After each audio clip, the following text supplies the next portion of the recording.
नमस्कार सभी पेंशन धारकों का स्वागत करते हैं एक बार फिर से हमारे इस YouTube चैनल पर। दोस्तों इस समय की पेंशन धारकों को लेकर दो महत्वपूर्ण और इम्पोर्टेंट खबरें निकलकर सामने आ चुकी है। वहीं दोस्तों पेंशन धारकों के लिए एनएससी राष्ट्रीय संघर्ष समिति का एक बहुत ही बड़ा आदेश आप सभी की पेंशन बढ़ोतरी की तमाम मांगों को लेकर निकलकर सामने आ चुका है। वहीं दोस्तों आप सभी की पेंशन पर फैसला जो हुआ है आखिरकार किस दिन आप सभी के खाते में जो है वो हायर पेंशन और साथ ही साथ ईपीएस 95 पेंशन का पैसा जो है ट्रांसफर किया जाएगा, जमा होने वाला है। वहीं दोस्तों पेंशन प्लस बोनस और डीए और एरियर को लेकर भी दोस्तों हाल ही में आप सभी के लिए बड़ी खबर आई है। वही दोस्तों आप सभी के लिए आप सभी को जो है आपकी पेंशन पर बजट में हो सकता है बड़ा ऐलान। करोड़ों कर्मचारियों को होगा फायदा, करोड़ों लोगों को यहाँ पर जो है फायदा होने वाला है। तो आखिरकार बजट में आप सभी के लिए क्या राहत है, क्या बड़ी खुशखबरी है, इसके बारे में भी बात करेंगे। साथ ही दोस्तों केंद्रीय कर्मचारियों के महंगाई भत्ते में वृद्धि का हो गया है। जी हाँ दोस्तों अब 50% डीए आप सभी को मिलने जा रहा है। ऐसी भी दोस्तों हम सभी के लिए बड़ी खबर निकलकर सामने आ चुकी है। तो सबसे पहले हम चलिए जानते हैं पेंशन धारकों के लिए एनएससी का क्या बड़ा आदेश आया है। एनएससी यानी कि नेशनल एजुकेशन कमेटी राष्ट्रीय संघर्ष समिति का क्या बड़ा आदेश आप सभी के लिए सामने आया है। जी हां दोस्तों वृद्ध ईपीएस 95 पेंशन भोगियों के लिए यहाँ पर ईपीएफओ के द्वारा जो निरंतर ईपीएफओ अन्याय वृद्ध पेंशन भोगियों के द्वारा यहाँ पर जो कर रहा है उसके विरोध में दोस्तों राष्ट्रीय संघर्ष समिति एनएससी ने हाल ही में दोस्तों राष्ट्रव्यापी आंदोलन कार्यक्रम की घोषणा यहाँ पर जो है कर दी है। आखिरकार ये कार्यक्रम की घोषणा की गई जिसमें कहा गया कि पेंशन की मांगे मंजूर होने तक गली से लेकर दिल्ली तक यहाँ पर जो ईपीएस 95 सदस्य और जो पेंशन धारक हैं वो देश के अलग अलग कोनों में यहाँ पर जो है जागरण अभियान चलाने वाले हैं, जिसके अलग अलग जिम्मेदारी भी ली गई है। और ये दोस्तों जो होने वाला है वो 4 तारीख से शुरू आप सभी के लिए हो चुका है और अंत तक दोस्तों ये 30/1/2024 तक जो है वो दिल्ली के जंतर मंतर तक इस पेंशन धारकों की 4 सूत्रीय मांगे पहुंच जाएगी। और दोस्तों इसमें जो विशेष निवेदन आप सभी के लिए किया गया है वो है सभी महानुभावों से विशेष निवेदन है कि ये जो कार्यक्रम है इसमें सहयोग व प्रत्यक्ष सहभाग प्रदान करने के लिए और साथ ही दोस्तों राष्ट्र के यहाँ पर 75 लाख वृद्ध पेंशनर्स और करोड़ों ईपीएस सदस्यों को न्याय प्रदान कराने में सहायक आप सभी को बनना है। ऐसा दोस्तों आप सभी के लिए यहाँ पर निवेदन भी नेशनल एजुकेशन कमेटी या फिर राष्ट्रीय संघर्ष समिति के द्वारा आप सभी को कर दिया जा चुका है। ऐसी दोस्तों बड़ी खबर आप सभी के लिए निकल कर आ चुकी है। वहीं दोस्तों इस दिन आप सभी के खाते में पेंशन जमा हो सकती है, इसको लेकर भी बड़ी खबर है।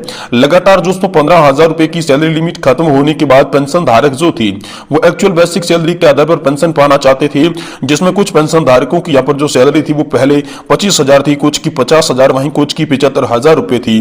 तो आखिरकार दोस्तों उनके लिए एक बड़ी खुशखबरी है कि अगर आपकी 25,000 रुपए की सैलरी है और आपने लगातार ईपीएफओ के अंदर 35 साल तक का कंट्रीब्यूशन दिया है तो आप सभी को सैलरी की अवधि यानी कि 12,500 की पेंशन दोस्तों देखने को मिलेगी और ये पेंशन मिलेगी हायर पेंशन के तहत पर। वहीं दोस्तों अगर आपकी सैलरी 50,000 रुपए है और अगर आपने यहाँ पर लगातार कंट्रीब्यूशन जो है वो 35 साल तक का किया है तो दोस्तों अब आपको जो पेंशन है वो 25,000 रुपए प्रति माह पेंशन मिलेगी। लेकिन इसके लिए दोस्तों आपको योगदान भी 50,000 रुपए की सैलरी लिमिट के आधार पर संपूर्ण योगदान करना होगा। वहीं दोस्तों जिन भी कर्मचारी या फिर जिन भी बड़े अधिकारियों की यहाँ पर जो है 75,000 रुपए की सैलरी थी तो उन्हें दोस्तों 37,500 की पेंशन मिलेगी।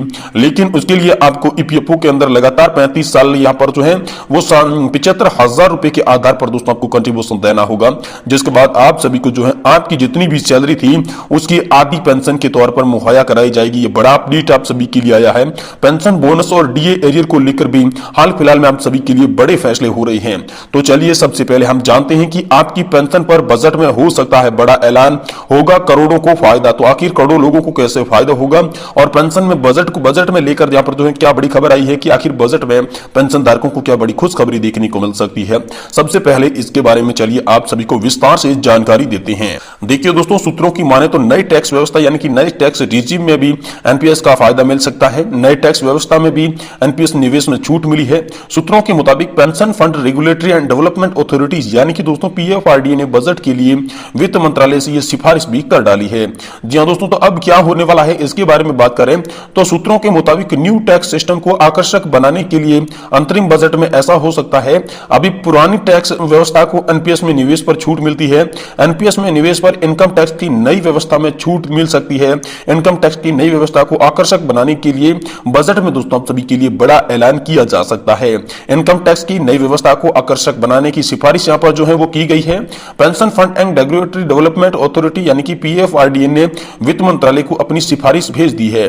पीएफआरडीए ने एनपीएस और ईपीएफ में वेतन की कटौती की सीमा को रिव्यू करने की भी यहां पर दोस्तों आप सभी के लिए मांग कर दी है। अभी निजी क्षेत्र के कर्मचारी ईपीएफ में यहां पर बेसिक वेतन का अधिकतम 12%, जब तक कि यहां पर एनपीएस के अंदर 10% ही कंट्रीब्यूशन कर सकते हैं। और 80 करोड़ के तहत दोस्तों यहां पर जो है 1.5 लाख और 80 की ट्रिपल सी ए के तहत यहां पर जो है 50,000 रुपए तक की छूट दोस्तों आप सभी को दी गई है। वही दोस्तों पीएफआरडीए ने एनपीएस और ईपीएफ में कटौती की सीमा पर रिव्यू करने की बड़ी मांग आप सभी के लिए ला दी है। अभी निजी क्षेत्र के कर्मचारियों को यहां पर जो है बेसिक वेतन का 12% और एनपीएस के तहत 10% कंट्रीब्यूशन करने की छूट मिल चुकी है। Pension fund regulatory and development authority के चेयरमैन और मैनेजिंग डायरेक्टर दीपक मोंती ने हाल ही में बताया था कि नेशनल पेंशन सिस्टम में साल 2024 में यहां पर जो है 24% से भी ज्यादा और स्कीम की शुरुआत में यहां पर 13.3% का रिटर्न दिया था। उनके मुताबिक एक्टिव सब्सक्राइबर में करीब 90 लाख सरकारी क्षेत्र और 51 लाख से ज्यादा निजी क्षेत्र से यहां पर जो है आती हैं। हमारा मकसद इसके हिस्से का और विस्तृत करना है, इस हिस्से को और बढ़ाना है। उनका कहना था कि मौजूद कॉर्पस 11 लाख करोड़ रुपए का है। करीब 17% एनपीएस सब्सक्राइबर जो है वो इन्यूनिटी स्कीम में यहां पर मौजूद है। उन्होंने कहा कि क्योंकि बाजार का प्रदर्शन अच्छा है, 2023 में इक्विटी रिटर्न्स को यहां पर मानक पर अच्छे थे और मोहंती के मुताबिक कंपोजिशन फंड की शुरुआत से ही सालाना रिटर्न्स करीब 9.5% हाल फिलहाल में है, जिससे कर्मचारी और पेंशन धारकों को बड़ी यहां पर राहत मिलेगी। उनके वेतन और पेंशन में बढ़ोतरी देखने को मिल सकती है। वही दोस्तों आप सभी के लिए डीए को लेकर एक बड़ी खबर निकलकर सामने आ चुकी है। केंद्रीय कर्मचारियों के महंगाई भत्ते में वृद्धि हो गया है। अब 50% डीए आप सभी को मिलने जा रहा है। तो आखिर कैसे 50% डीए मिलेगा, चलिए दोस्तों आप सभी को बताते हैं। दोस्तों सभी कर्मचारियों के महंगाई भत्ते में हाल फिलहाल में बढ़ोतरी की गई है। हाल ही में कर्मचारियों के महंगाई भत्ते में 4% की बढ़ोतरी की गई थी, जो कि बढ़कर 46% किया गया था। दोस्तों अब आने वाले दिनों में फिर से 4% महंगाई भत्ते में बढ़ोतरी की जा सकती है। इसके बाद कर्मचारियों को 50% तक महंगाई भत्ता जो है वो मिलना शुरू हो जाएगा। साथ ही दोस्तों आपको बता दें कि साल 2024 जो है शुरू हुआ है, जनवरी में ही आपको यहां पर जो है बढ़ाया हुआ डीए देखने को मिल सकता है। मगर अभी तक बताया गया है कि अगर जनवरी वाले महंगाई भत्ते में 4% की बढ़ोतरी हो जाएगी तो सभी कर्मचारियों को 50% महंगाई भत्ता मिलना शुरू हो जाएगा। जबकि 50% महंगाई भत्ता हो जाएगा तो उसे शून्य माना जाएगा और बेसिक सैलरी और पेंशन के अंदर 50% भत्ते को यहां पर जोड़ दिया जाएगा, जिसके बाद फिर से महंगाई भत्ते को शुरू किया जाएगा। इसकी प्रक्रिया कब से शुरू होगी, जानकारी के लिए बता दें कि जल्द केंद्र सरकार द्वारा कभी भी घोषणा की जा सकती है और महंगाई भत्ता बड़ी बढ़ोतरी यहां पर जो है वो की जा सकती है। तो दोस्तों कब से ऐसा होगा अभी तक कुछ कहा नहीं जा सकता, मगर जनवरी आ चुकी है, जनवरी में यह बताया जाता है तो कभी भी दोस्तों ये आप सभी के लिए हो रहा है। वही दोस्तों सभी केंद्रीय कर्मचारियों को 7वें वेतन आयोग के बाद सैलरी और महंगाई भत्ता यहां पर बढ़ा दिया जा चुका है। इसी बात में संशोधन करने और सैलरी और डीए है कि बढ़ोतरी किए जाने को लेकर बड़ी खबर है। साल में 2 बार यहां पर जो है भाषा यहां पर जो महंगाई भत्ता है वो आप सभी के लिए बढ़ाया जाता है, पहली बार जनवरी में और दूसरी बार जुलाई में। तो दोस्तों नए साल की जनवरी महीना शुरू है और इसमें कभी भी महंगाई भत्ता बढ़ोतरी की जा सकती है। जब भी बढ़ोतरी होगा उम्मीद किया जाता है कि 4% का ही बढ़ोतरी किया जा सकता है। तो सभी कर्मचारियों को 50% तक महंगाई भत्ता मिलना शुरू हो जाएगा, क्योंकि वर्तमान में 46% की महंगाई भत्ता यहां पर दिया जाता है।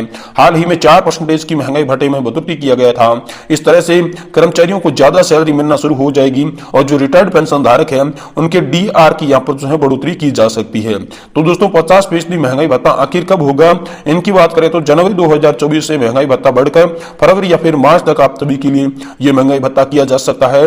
आने वाला महीना में लोकसभा चुनाव भी है और चुनाव से पहले जनवरी का भाग यहां पर जो है वो उसमें बढ़ोतरी की जा सकती है, जिसके बाद सभी कर्मचारियों को काफी खुशी मिलेगी। इसके लिए आप लोग इंतजार आप लोगों का जो है वो जल्द ही समाप्त होने वाला है और 50% महंगाई भत्ता होने पर फिर से आप सभी को शून्य कर दिया जाएगा। यानी कि मान लीजिए अगर किसी भी व्यक्ति की बेसिक सैलरी या फिर पेंशन 18,000 रुपए है तो उसमें 50% और जोड़ दिया जाएगा, यानी कि बेसिक सैलरी माने या फिर पेंशन माने तो आप सभी को 27,000 रुपए की यहां पर मिलने लगेगी। लेकिन 50% महंगाई भत्ता होने के बाद जब उस महंगाई भत्ते को आपकी सैलरी और पेंशन में मर्ज किया जाएगा तो आपको दोस्तों